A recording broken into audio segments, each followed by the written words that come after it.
hello and welcome to the latest webinar in the Elemental Talks programme. Our topic today, the path to net zero for food and retail. Now, our session sponsored by Energy Impact. Your chair for the next 60 minutes, my name is Jim McClelland. I'm the founder and editor of SustMeme, home to both the magazine and the top 500 rankings. Joining me on the panel this afternoon are Emma Piercy, Head of Climate Change and Energy Policy at the Food and Drink Federation, Dr. Anna Dowson, Group Head of Energy at Tesco plc, and Mark Chadwick, Managing Director of Sustainability Solutions at Energy Impact. It is all live. There's a Q&A to finish.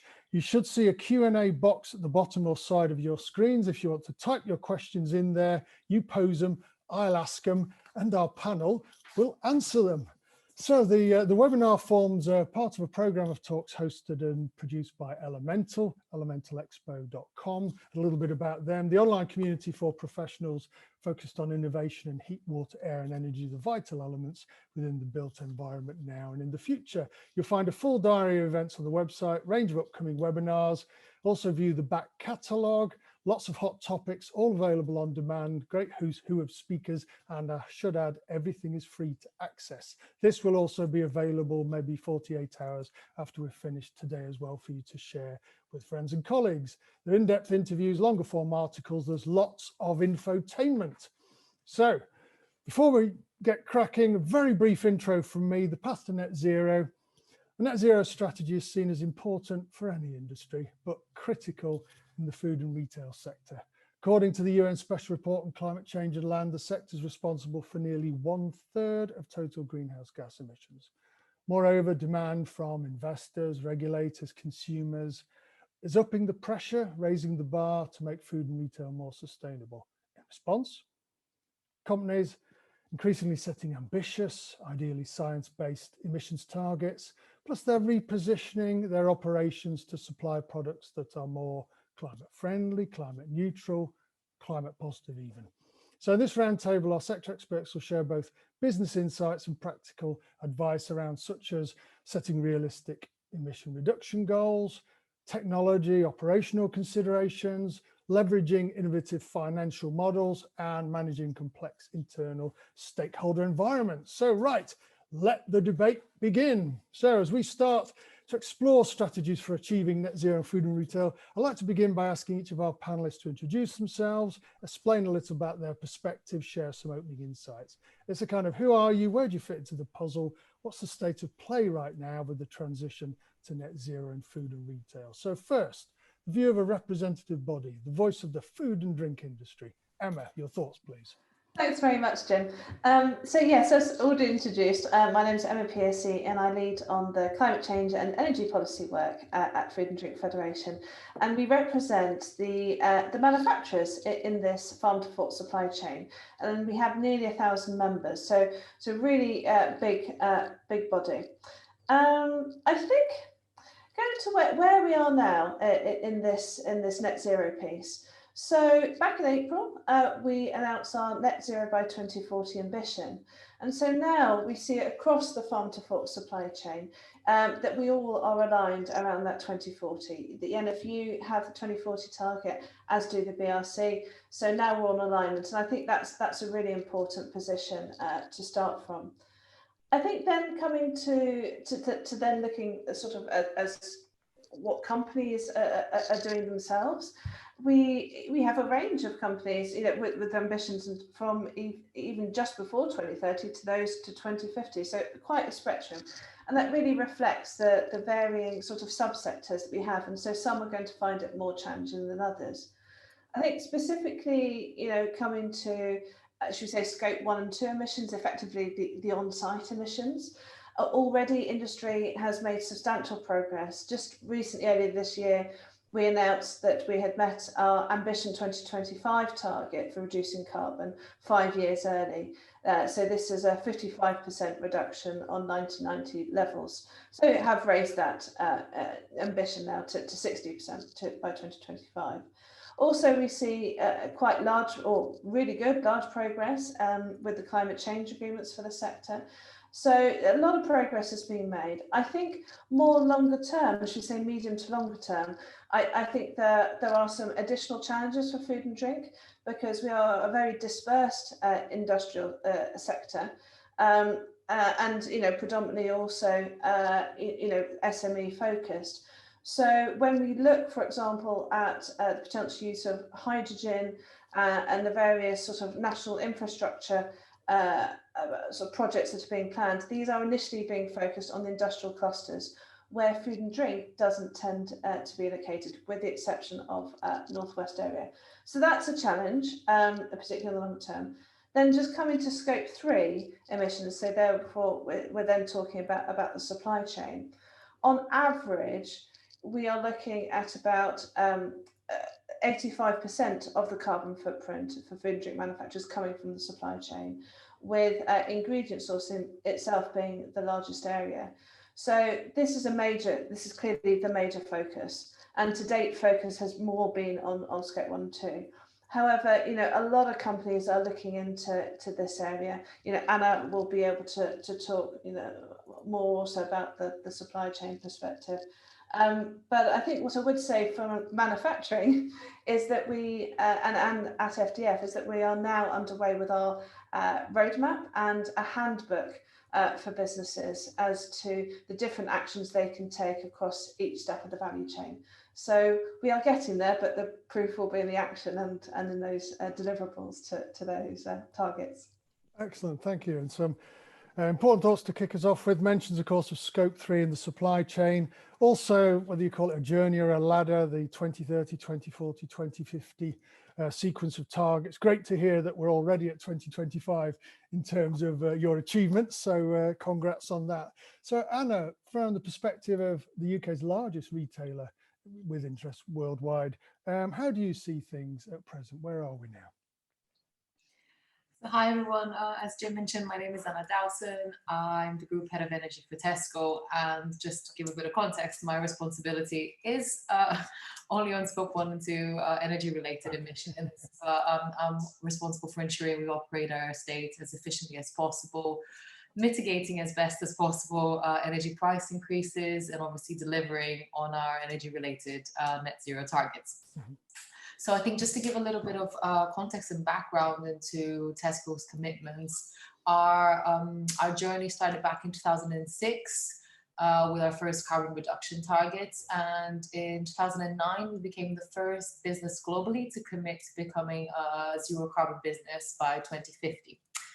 More recently, in 2017, obviously post Paris Agreement, we committed to science-based targets on a 1.5 degree trajectory, which at the time was, I'd say, almost unheard of. I believe we were the first FTSE 100 company to deliver.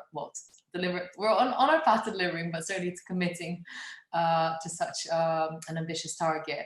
And last year, we brought forward our net zero target for the UK specifically from 2050 to 2035. So undoubtedly very, very challenging and ambitious targets. And certainly from a scope 1 and scope 2 perspective, we are performing actually ahead of expectation, which is great news, but it doesn't stop there. Ultimately, I think from a motivation perspective, as a food business, our success depends on a healthy natural environment. So there is no tiptoeing around it. Even if we didn't think it was the right thing to do, which we obviously do, if we don't do our part, we might not have a business to run in a few decades. So we absolutely see the climate crisis as the biggest threat we have, and probably the world faces today. And we're obviously keen to play our part. And then just briefly touching on the areas that we're taking action. I obviously mentioned energy is very much my focus area, but on top of energy, we've got a lot of activity in transport, food production, diets, and waste work streams as well. So not only are we investing on energy efficiency technology, on the transition to renewable energy, but we're also electrifying our home delivery fleet. We're trialing sustainable innovation at farm level. also expanding our plant-based meat alternatives, offering to customers, and removing plastic and food waste as well. Excellent. So yeah, active on all fronts, and yeah, nice point about the business case for sustainability or climate action. I always say, well, you know, I challenge you to make the business case for not doing anything about it.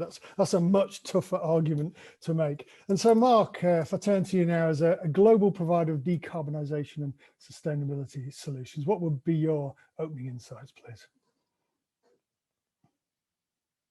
First point is come off mute. Yeah, I was about to give you the sign. That's always the most important thing in these matters. Thanks for inviting me, Jim. I think it's a very interesting topic area. Just to quickly introduce myself, as you already mentioned, it's Mark Chadwick here. I'm with NG Impact Sustainability Solutions. Most of you won't be familiar with NG Impact, and maybe not even with NG, but we're a global energy company, turnover somewhere around 60 billion, and absolutely committed as an organization to be a key actor in energy transition. Sitting in my seat inside NG Impact, what we're all about is working with global organizations to envisage what a decarbonisation pathway looks like for them, but going beyond that initial exploration to delivering on the interventions that are needed and even financing them. So we kind of have a slightly different perspective in this, and hopefully we can unpack some of the challenges maybe around the financing piece in this sector as we sort of get into the discussion. But when we're thinking about decarbonising food and retail, the first is to reiterate what both Jim and Emma have said, that this is a huge sector from a greenhouse gas perspective. Estimates anywhere from 1/4 to a little over 1/3 of GHG emissions, and it does depend on whose estimate you look at. But either way, it's a very, very significant sector, and it's a challenging one because of the sort of component elements of those greenhouse gas emissions. They're not straightforward and not concentrated in a small number of actors. So you talk about financing going to some of the industrial sectors. In some ways, they're a lot easier to localize where those points of emissions are. When you think about the whole food supply chain through to retail and to end consumer waste, it's a tapestry, right? So, land use change, somewhere around 1/3 of emissions from the food and retail sector. Good news is that's coming down significantly, but that is a point of attention for all of us. What can we do around managing land use change? Agricultural inputs is again about 1/3. So agriculture, which is like somewhat half-half, right, between actually growing stuff and then the livestock and the ruminant emissions that come from those livestock. And that's a super tricky one to tackle without also addressing consumer consumption patterns. So really not easy. Processing of emissions, which is probably where a lot of us think about, is a really small part of the frame. It's maybe somewhere around 5% of overall emissions.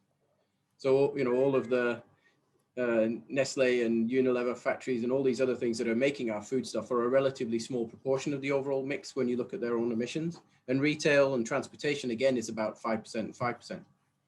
I think one point of attention for me when I think about this sector is which bits are growing fast and which bits are contracting. So good news is land use change emissions are going down as a proportion. Bad news is, retail is going up quite dramatically as a proportion. So, the UK context may be different and it may look great on the UK context, but globally, we're seeing maybe like 3 or 4 times more emissions as a proportion of the overall coming from retail. And interesting, a great, roughly half of that is from F-gas release. So the challenge when you think about retail really is what do we do about refrigeration? The energy is electricity, yes, important, but we've got a lot of pretty good solutions there. Fugitive gases, slightly more complex. So what I see when I look at this is definitely work to be done in retail, definitely work to be done in processing, but the scope 3 piece and how do we really understand this diverse tapestry of impacts and as you said, Emma, small SME-based organization, so it's not easy to even isolate particular single points of intervention. So it's a fascinating area to work in, and many challenges still to be solved. Exactly. As you say, it's big, it's complex, and like sustainability, that's a good thing. But some nice points about linkages between interventions and the investment behind them in terms of the finance piece, and then the whole spectrum, everything from land use change all the way through to refrigeration. So in the middle section then of this debate, it's called challenges and conflicts, which gives you a bit of a clue as to what I'm going to try and look at here. Effectively, I want to zoom in on the strategy and specifics as we navigate our way to net zero, but I'd like to challenge our panel and really get into some of the difficult topics, the thorny issues, the challenges facing the industry as a whole and individual organizations. So what is the problem? Innovation, regulation, cost, culture, skills, what needs to change for the transition to advance and accelerate? So this is the difficult middle section, if you like. And Anna, I'm coming to you first. So one of the challenges of investing in technology today for environmental and economic benefits maybe tomorrow is the risk that any upfront costs get passed on. So in the case of renewable energy generation, for example, I'm asking, how can a major retail brand like yours boost capacity as it needs to do without spiraling spend hurting consumers, shareholders, or both? And what are the biggest challenges facing the industry beyond just bottom line cost? Great question, and one that I could probably spend about 3 hours talking about, but I will try and be really succinct. So I think, as you mentioned, undoubtedly, for our strategy to be successful, we need to do so in a way that we're not affecting the bottom line. Ultimately, especially in a business with such tight profit margins like food retail, it is absolutely non-negotiable that we need to deploy and implement our strategy in a way that it doesn't impact the cost of our shopping basket and the impact on our customers and shareholders and investors. So I think specifically on the renewables, the renewable energy, renewable electricity piece, which you gave as an example, I think we, in a sense, you could say we're a little bit late to the party on the on-site generation, but certainly once we, the predominant focus area of our strategy pre-2017, when we signed up to science-based targets, was on efficiency. And there, replacing lights with LEDs and PC fans and kind of like-for-like replacement, the business case speak for itself. And in a certain extent, kind of on-site renewables became a little bit less appealing. You never get a payback within the 3 years, which tends to be what most businesses would like in terms of payback. You're definitely looking closer to the 10-year mark. But certainly once we had that clarity and that vision on where we wanted to achieve and how fast we wanted to get there, and the fact that we signed up to and joined RE100 as an underpinning layer of our climate commitments back in 2017, we suddenly had to face into that, right, how are we going to transition to 100% renewable electricity? And obviously the simplest, most straightforward way was procuring regos or certificates, which is something we did several years back as a step in the right direction, but absolutely not the end game. So that was just making a step in demonstrating our commitment, but knowing full well that that wasn't the end game and it's not the most credible solution. But through shaping that strategy, we agreed and committed to a proportion of our electricity, renewable electricity, then migrating over from certificates to a combination of on-site and off-site renewables.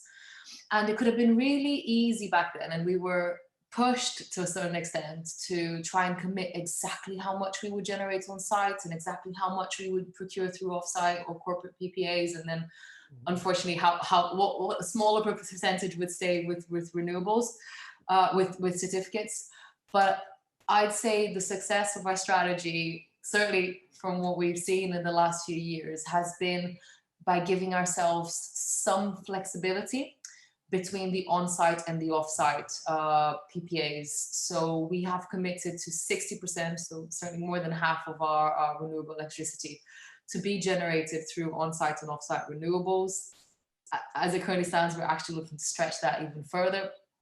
But back then when the strategy was set, we envisioned the on-site PPA market to deliver savings versus normal grid prices, but that the off-site would come at a marginal uplift in cost. What we've seen in the last 3 to 4 years is a complete reversal of that.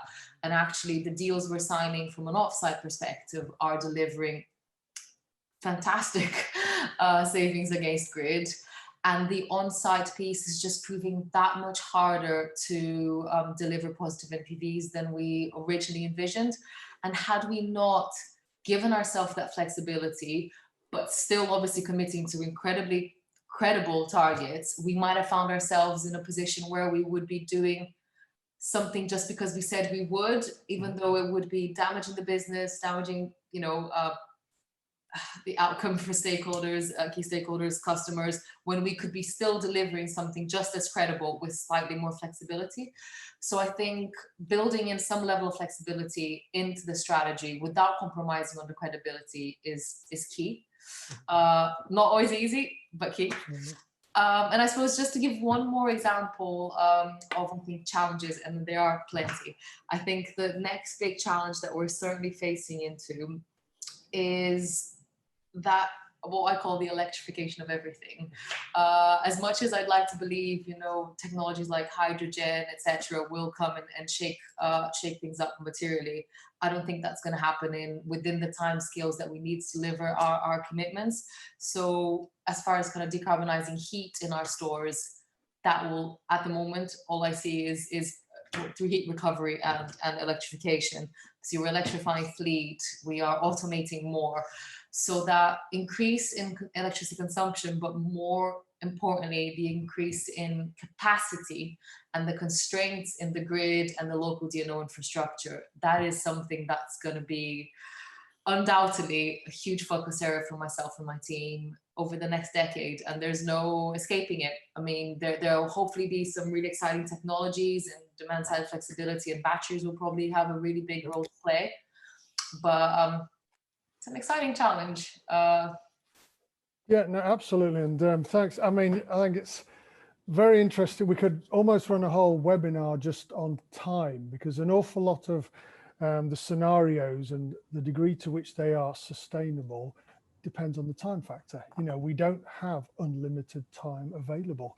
And so, yes, we do need to do something promptly. And, we used to have a phrase at the magazine, don't let the perfect be the enemy of the good. Do something now. Don't agonize over perfecting your strategy for a few years because we don't have the time. However, as you say, when we're looking at 10, 20, 30-year programs potentially, of course you need a strategic view to make any sense of it, but also you need the flexibility. I mean, agility is a very popular business word. It's always used in articles and presentations at present. But of course, post-COVID, could we have learned more about the value of agility and flexibility? Tough lessons, but obviously we're in a different scenario even from 24 months ago, never mind 10 years ago. So yeah, it's that interesting challenge of having strategic vision and having plans and programs, some of which have longer lead times, but also having the flexibility, the agility. And some of that, of course, depends on you having the data and the feedback and the analytics to be able to understand exactly where you are on that journey. So you need to be able to appreciate how far and how fast you're traveling in many senses. So great to get into some of those things. And Mark, so we've heard quite a number of commentators talk about this fabled wall of money that's available for investment in clean and green technology. But in many cases, there are obstacles to actually deploying that capital. So what are those barriers and how do we address them? What are the stumbling blocks there? Yeah, I think it's a very interesting point, and we sort of touched a little bit on it just earlier. Before I get into that, just reflect a little bit on what Anna said and your comments. I think, this idea of maintaining flexibility is the fundamental difference between a strategy and a plan, right? A strategy being a plan that takes into account uncertainty. And so the way that the Tesco position on this was a great example of a strategy that was, in the end, didn't let a plan override the flexibility inherent, which is super cool. And this is the way to do it, right? And in terms of hydrogen, agree with you about the long-term nature. Anna, most of our forecasts, and as a business, NG is investing a lot in hydrogen. but the economic case for hydrogen probably doesn't really start to come into focus till after 2030. And even then is very heavily predicated on there being some sort of transportation fuel element in the valorization stack of hydrogen. So that's probably where you're going to start to see it first, maybe not as a direct transportation fuel, but as an energy vector for things like creating ammonia or some other synthetic fuel. So that's the space to watch on the hydrogen front. As that starts to become more common, the prices that you can achieve from transportation fuels will underpin some of the other uses of hydrogen. So that will be the early warning sign that it's about to start to become a really relevant energy vector. So I think probably thinking about barriers to capital, I think there are two main points. There's some practical issues and there are some cultural issues, I think. Practically, there's an awareness issue. I think many organizations don't actually know what sources of funding are out there or how to access them. Like many organizations would not know, for example, that within ENGIE, we have a commitment to deploy about 3.3 gigawatts of renewable generation capacity on our own client sites between now and 2030. So 3.3 gigawatts is probably a bit esoteric for people, but it's like on a typical day, about 10% of the UK's electricity consumption. So it's a lot. And in doing so, we're going to aim to save somewhere around 45 million tons of CO2 emissions per annum on our customer sites. So these are the commitments just made by one company. And in order to do that, we're already deploying high hundreds of millions of euros in investment on client sites, and it will go above $1 billion anytime now. So, this is an example of some of this wall of capital. And I would imagine that most of the people on this webinar did not know that capital was available, and it is. I think when we think about specifically some of the issues around the food and retail sector, taking apart the large retailers like Tesco, where it would be relatively easier to deploy that sort of capital, but we look up the supply chain, when you start to see lots of SME actors, it becomes super difficult to aggregate enough demand for capital in consistent buckets that a financier could identify and quantify the risk to really make that accessible. And that's a problem. There's a scale issue too. So if you can imagine the paperwork involved in deploying capital to these kinds of things, it's not inconsiderable. And so the size of the deal that we will be looking at has to be big. It has to be a substantial asset or collection of assets that we're going to finance. So these are some real sort of practical issues. So, maybe there's a role for organizations like FDF to actually be an aggregator of demand such that it starts to become more of a meaningful, consistent, financeable chunk. So that's an area possibly to explore. I think there's also this kind of cultural issue too. So, when you engage with organizations about deploying capital to help them decarbonize, there's an unfamiliarity with these types of business models because they're quite new. And so when you have that unfamiliarity, it becomes a little difficult to engage with it and accept it and to get it through all the various procurement governance processes. So I think that's an issue, but that issue will mitigate as more and more of these types of commercial models are rolled out. People will start to understand and be familiar. I think there's also this other cultural issue that I see quite often where we'll say, well, let's go and decarbonize X, Y, and Z sites. And the companies that we're working with will say, well, actually, we want to use our own balance sheet. It's okay, fine. But then they don't, and nothing happens. So you say, well, why don't we finance it? Well, no, we want to use our own balance sheet. So you end up in this infinite loop where actually then nothing happens. And so I think this cultural issue might be related to unfamiliarity. It might be related to accounting treatment. I'm not sure I fully diagnosed that issue, but it is a real issue that we see again and again. So I think that's probably enough for me at this point, but I mean, those would be some of the key issues that I would see. Yeah, so some very nice points there. And as is often said, talks about innovation, but in many cases, we have a lot of innovation, but we don't have scale or we don't have it scalable. And that's the challenge in many cases. But also, it's not only technological, it's a mindset shift. It's a cultural shift, and a lot of that is getting over the fear factor. It's not new, but it might be new to certain sectors or certain organizations, certain companies. I know 20 odd years ago when we were launching a sustainability magazine, we had all sorts of features with in-depth editorial, and by far the most popular section was just the case studies section. This is real old school print, but it's because companies just wanted to see who was already doing stuff that they could probably copy, because it could be replicated. Loads of things could be borrowed and stolen from elsewhere. And so just taking away that risk, de-risking it and taking away the fear factor, they just wanted to see examples of it working that they could then potentially apply themselves. So I think there is an onus on solutions providers, organizations and major players also to help communicate those very doable and achievable models and practices that can be replicated. It's, you know, it's not rocket science, it exists, it works, and lots of other people can do it too. So on that note then, Emma, so when it comes to industry-wide policy around climate and energy that's achievable, my challenge for you is, what do you say to the argument that, as you said, in a sector as diverse as food and drink, there just isn't a one-size-fits-all approach that works for a high street giant and many of the niche SMEs? So how do you get around that conundrum? Well, I would certainly agree with that challenge. And to be honest, I think it's, you know, as I said in my introductory remarks, you know, we have, you know, different sort of subsectors within food, and each will have their slightly differing challenges. But I mean, overall, I think, yeah, given it is an SME dominated sector, that's where, you know, we hope that the guidance, for example, that will be that we are working on with regards to our handbook that will sort of accompany the NetZero roadmap we're doing, that will, you know, help provide a bit like a one-stop shop, you know, for what companies can do. And I think really for SMEs, which is what we see with government trying to do, and like with Andrew Griffiths MP of NetZero Business Champion and the work on SMEs, and indeed the work we've also been doing with other industry bodies around helping SMEs across different sectors to net zero, is to make it as easy as possible to access the information.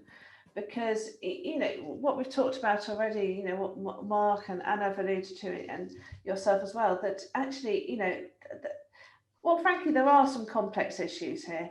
And, you know, we can for example, have an energy manager, if a manufacturer is lucky enough to have an energy manager doing that as their only role, actually covering quite a lot of different areas and topics. And so it's very challenging, I think, for some of these new ideas, or we say new, but in terms of flexibility, DSR, reality is it is new for a lot of people. And you know, the need, as you highlighted, you know, for case studies and to demonstrate that, and to help sort of take away the nervousness around new technologies, but indeed also to addressing any potential concerns, you know, through sort of demonstration projects. All of that is really critical. And certainly when we at FDF undertook our Net Zero Narrative project towards the end of last year, which set the baseline for our 2021 work programme, that engaged with both our members and wider participants in the climate change agreement sector for food and drink. What they needed, you know, what were their main challenges from a variety of different perspectives. And certainly from, you know, a technology point of view, one thing that really kind of shone through was that information piece.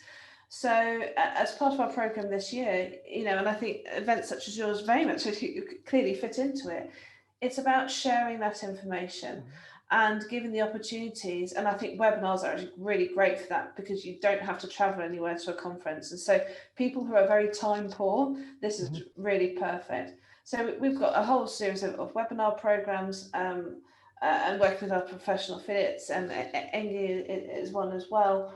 That's been very helpful.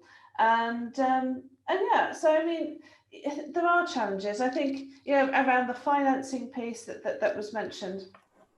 later this summer, I believe, my colleagues in our industry growth team will be launching an innovation gateway to help on that funding side of things, to provide sort of a one entry point into then subsequently finding, you know, the you know, additional sort of ways of financing.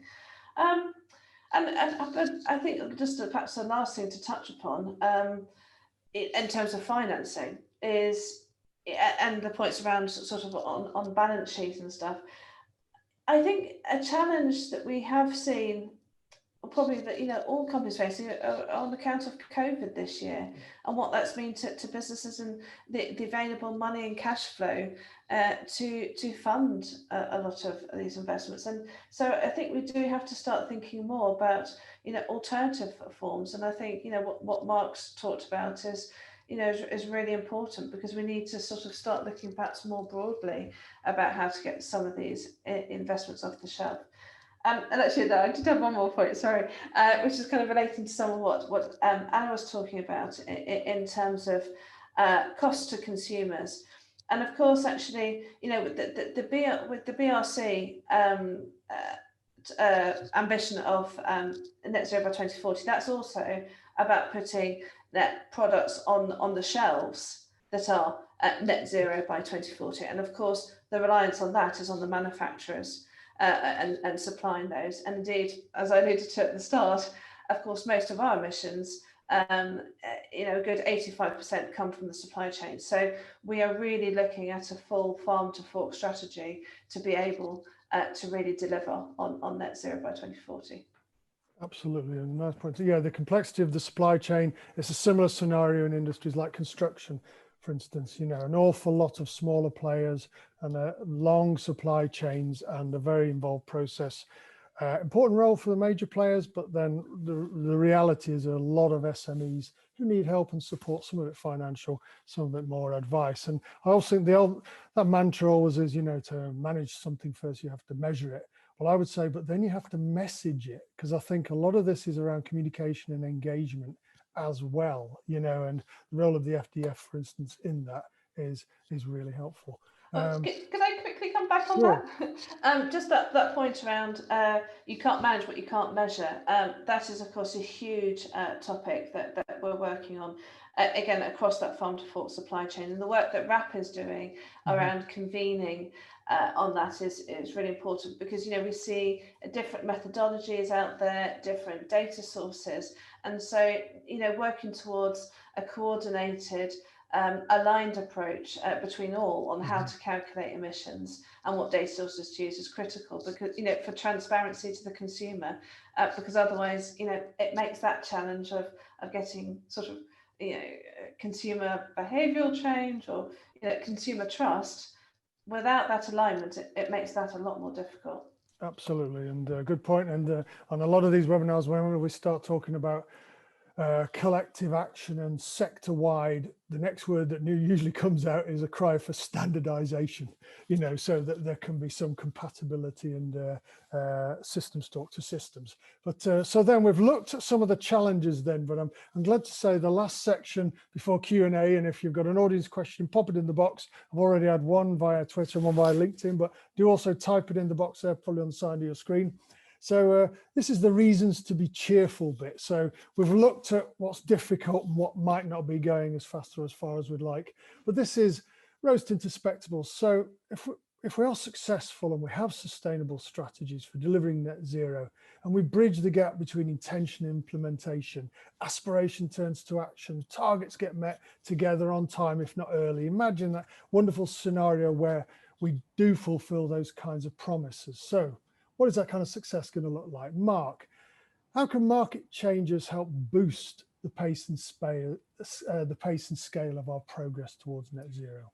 Yeah, look, I think there's a dawning realization in lots of companies that we're going past the era of transparency towards the era of transformation.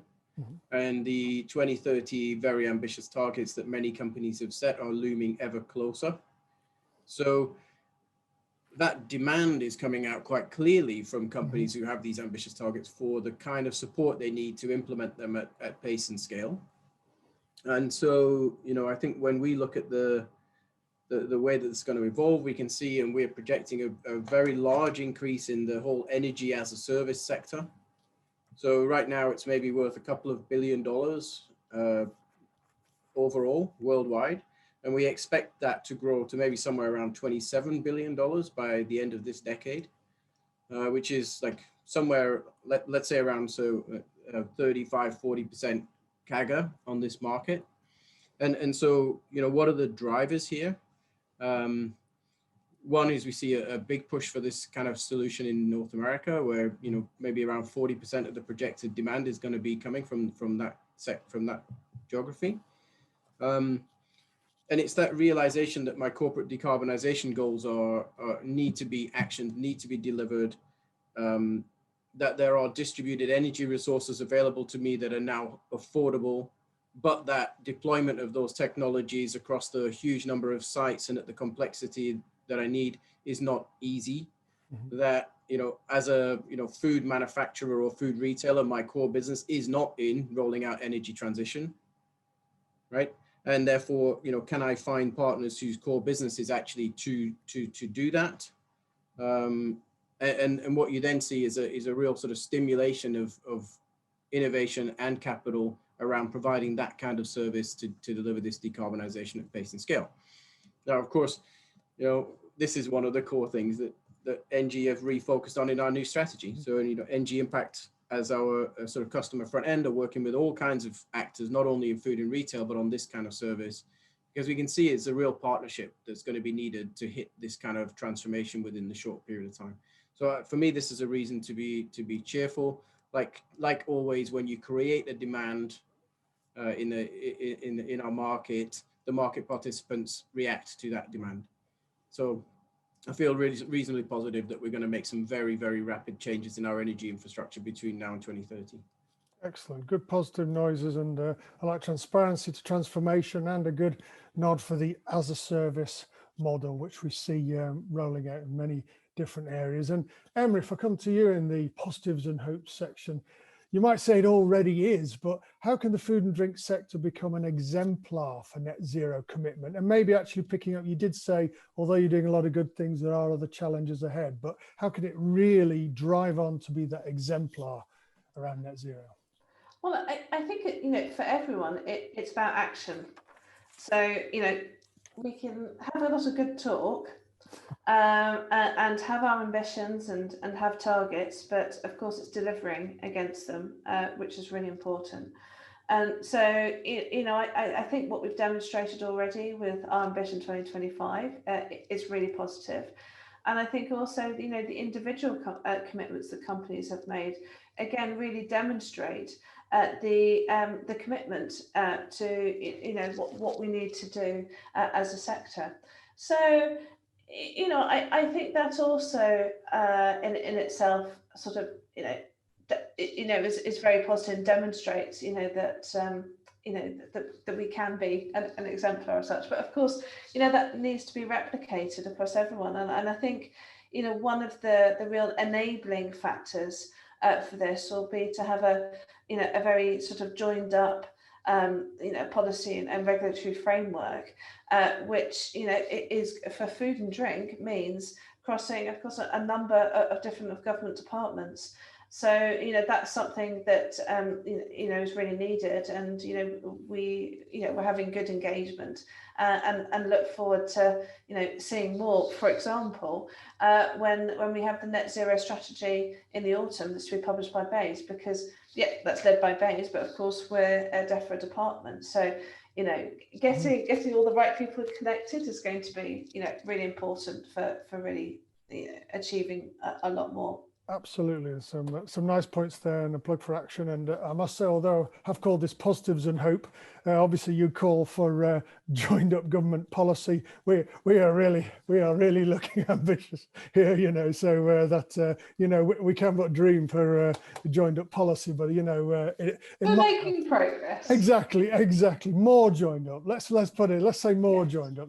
We could all welcome that. And then, so finally, before we open up to Q&A, I know we've got some questions coming through already. So Anna, when it comes to net zero, you mentioned obviously some of the targets.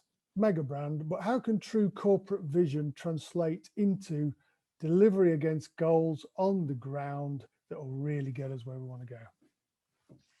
And I think that is undoubtedly the hardest question for anyone trying to drive their own kind of operations and supply chain emissions. So as with, I suppose, everything we do, we tend to prioritize the biggest challenges first and the ones that we have some level of autonomy over. So as I mentioned earlier, we very much started with our own operations, scope 1 and 2 emissions. A lot of the energy efficiency piece was a no-brainer, a really, really strong business case, instantly mature. You know, the day you finish installing an LED, it starts delivering you savings. So I suppose that wasn't necessarily a challenge. What we're now having to focus on is obviously, well, we are revisiting our targets and we're looking to strengthen them. So there is the element of always reviewing, learning from the experience and making sure that your targets are still relevant and still credible. So as we are in that process of reviewing and focusing predominantly on the supply chain and scope 3, what we have been able to do is very much use our experience on everything we've done for our own operations to share that learning with our suppliers. And even in terms of financing perspective, we are providing financing options for our suppliers, and we've signed a deal for green bonds where we can hopefully support our suppliers in more attractive financing options so that they can join us on our venture rather than just kind of going the stick approach and saying we expect that from you as our supplier, join us or don't. But so there's very much we're in this together, and for us to succeed we need them to succeed, and kind of vice versa. So I think as undoubtedly as we move into trickier territories and elements of the strategy that are uncharted or are certainly more complex than the ones we've been facing in, it's just reminding ourselves of that vision and very much the motivation behind it, in that we don't have a choice. We absolutely don't have a choice. And we strongly believe that it's the right thing to do for all parties involved. And it's just, yeah, focusing on the vision, reviewing, learning, sharing, and working collaboratively, and being innovative as well. I think it's what certainly underpins our implementation of our strategy. Excellent, and yeah, very, very nice point to end on there with a push for collaboration. I know there's an interesting story with Nike and when they first started modifying their Flyknit running shoe, and between 2 iterations they managed to cut out 80% of the waste, which in what you would imagine was a pretty finely monitored and precise technology to begin with. How did they do that? They collaborated with the supply chain. They went out to supply chain and asked them what they could do differently, and cut out 80% of the waste from a running shoe, which is a remarkable stat. And it does show that the supply chain can be creative and innovative and transformative, and engagement with it can be a huge business advantage, not just a necessity or a nice to have. So now we're into the live Q&A. So we open matters up to the floor. We've already got some questions coming in. So keep them coming. You pose them, I'll ask them. Emma, Anna, and Mark, I'll answer them. So of the ones we have already, we'll have one from Gerald Ong, who asks about embodied carbon, actually, the one there. So with the shift towards a circular economy, the embodied carbon of products has become an increasing concern as it represents a significant part of the life cycle emissions of renewable products, such as solar or wind. However, the manufacturers of renewable projects, such as Vestas, etc., have been incorporating, providing information. So I think if we broaden that question a little bit and say it's very easy when we talk about decarbonisation just to focus on generation, as if we're just going to generate our way sustainably out of this. But of course, there are other questions around embodied carbon. So maybe if I go to you first, Anna, and I could ask you about where embodied carbon features in your thinking. Brilliant question, and one that's actually really topical at the moment, because we are very much seeing that expectation from shareholders, investors, and partners to go beyond just the operational carbon footprint of everything we do. So I think we are very much facing into that challenge at the moment, trying to understand a little bit more about the expectations. I think the risk there is obviously embodied carbon is a minefield. And my experience, as limited as it might be, tells me that if we're not careful, it could paralyze a business, and it could prevent decisions from being made, or certainly made it in a timely fashion. So I think it's striking that right balance, and again, maybe slowly crawling before we want to run, with the ambition not to paralyze our action. But one of the key opportunities we're looking at the moment, I know I touched earlier on the opportunity for batteries to play in our constraints around capacity and in core capacity and demand. We are already starting our transition for our .com fleets or our delivery fleets into electric vehicles. And I suppose the no-brainer there is, once those batteries come to the end of their useful life for the purposes of vehicles, to use them, recycle, reuse them as battery storage in our buildings. So that would be a brilliant example of that circular economy, and us not investing on brand new batteries for battery storage purposes in buildings, which is a waste. You don't need the same level of discharge you do with vehicles, and we could have a really nice circular economy process in place if we can make that happen, and it surely is part of our plan and ambition. So that's just excellent. That's a nice example. We've just covered a story about that on SustMeme, about that second life for car batteries in that case. I think with Volvo it was, and how they can be used for storage in real estate and things like that. So Emma, embodied carbon, how easy is it for your membership to get to grips with the concept, and not just understand it, but maybe do something about it? Yeah, well, I'll take that question, sort of relate it to the first two that we see in the chat around effectively, meat and dairy and the embodied carbon that we see there. So I think that the first thing I'd say, it relates to the Climate Change Committee and their recommendations and their land use and NetZero report from January 2020 about they'd like to see a 20% reduction in consumption in those areas. So of course here what we're talking about is a reduction in consumption, not a complete cut. One element, of course, is we're already seeing a growth in plant, vegan plant-based products. But the other thing I then really want to focus on in terms of reducing emissions in this area is around sourcing. So this will be a major, and sustainable sources. This will be a major part of our handbook about the actions that businesses can take. And in that respect, and then sort of in that context, sort of commenting on the second question, the predominant impact of food on the environment is about a change in land use. So where we look at, for example, meat from Brazil or the US in this example, we're talking about major shifts of land use to this intensification. So the embodied carbon in those areas, in that meat generation or the raising of that cattle, will be a lot higher than, for example, cows that are raised in the Scottish Highlands, where there isn't a change of land use. So it's about how you're sourcing. I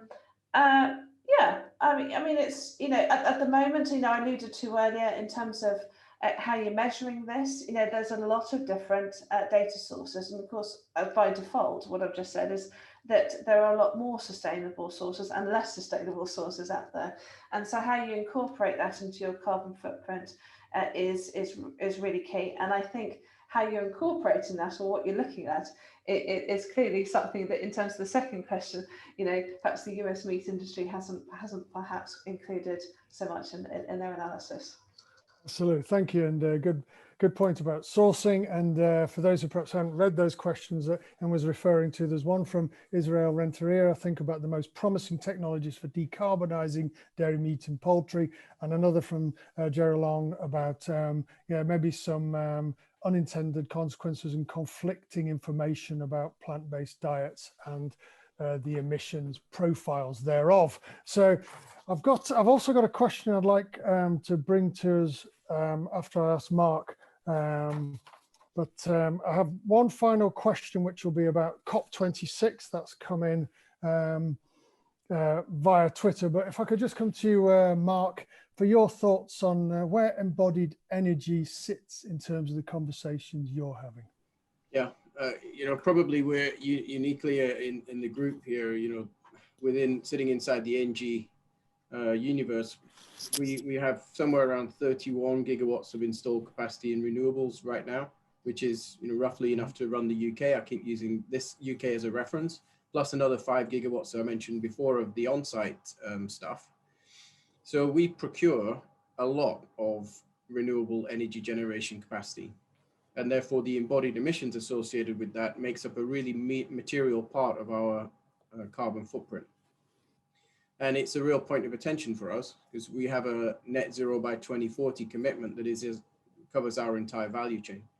So the answer for us really is to make sure that we're continuing to engage with those large organizations that we procure this equipment from to better understand where these greenhouse gas emissions are coming from and to understand how they are over time planning to reduce those emissions. I think the point that Anna raised around the discussion around embodied carbon possibly being a blocker for action is really important.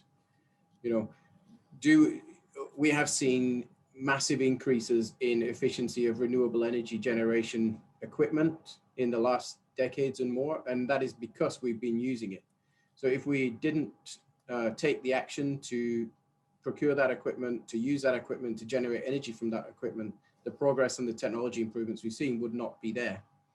So I think for me, it's a question of engagement, making sure that we're continually improving, understanding better what the embodied emissions are and working where we can to push them down, but not letting that be a barrier to action.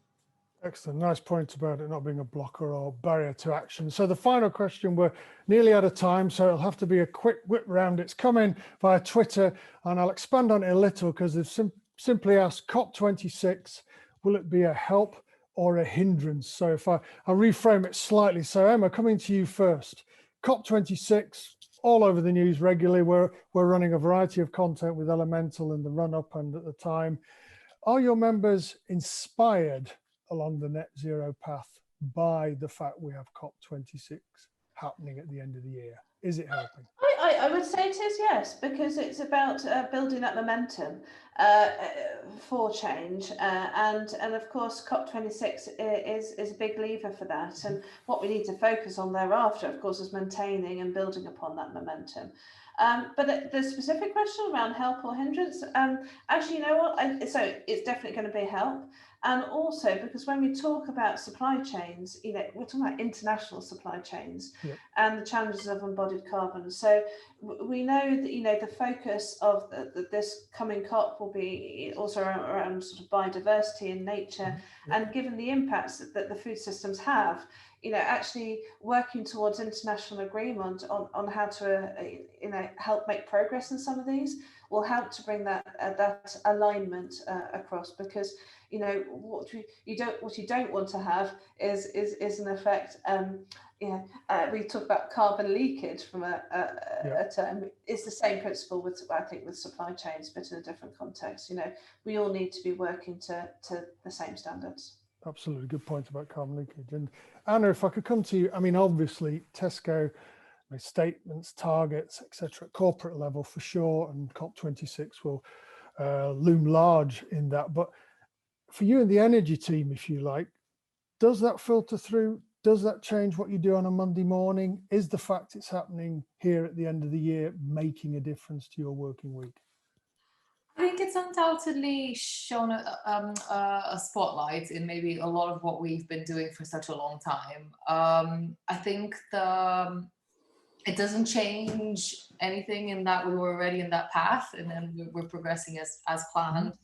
But I think it's in those collaborative opportunities where COP26 can really bring a lot of value. So for like an organization like us, it's preach to the converted. But if it gets, you know, a couple of our suppliers or partners on the same boat as us, then that's benefit for all of us. So it's perhaps in opening and strengthening collaboration opportunities that I think the benefit for us of COP26 is. Excellent.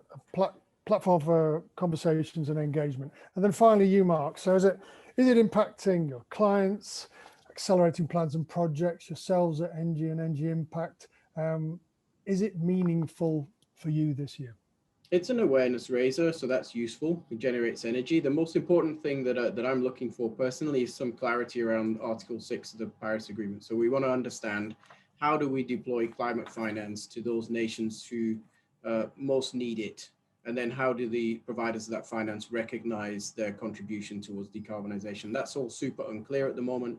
And that is a bit of a barrier to action. So that clarity there would be a real outcome that I would look for in COP26. Excellent, good point. And in terms of climate funds and bonds and finance, there are a lot of shortfalls in terms of promises made by governments and countries previously, especially in terms of developing and island states, for example. So much to be done. Right, well, that's it. We're right through to the final note. So there's a few thoughts for you looking ahead to Glasgow at the end of the year. So closing, big thank you, of course, to our panelists, Emma and Mark, and our sponsors at NG Impact. Also to yourselves, our virtual audience out there in Zoom land, for your comments, questions, and for joining. Reminder to check out elementalexpo.com. As I said at the top of the show, online community for professionals focused on innovation in heat, water, air, and energy, the vital elements within the built environment now and in the future. Full diary of events on the website, including a back catalogue, and this session will be available usually in about 48 hours when there's a little bit of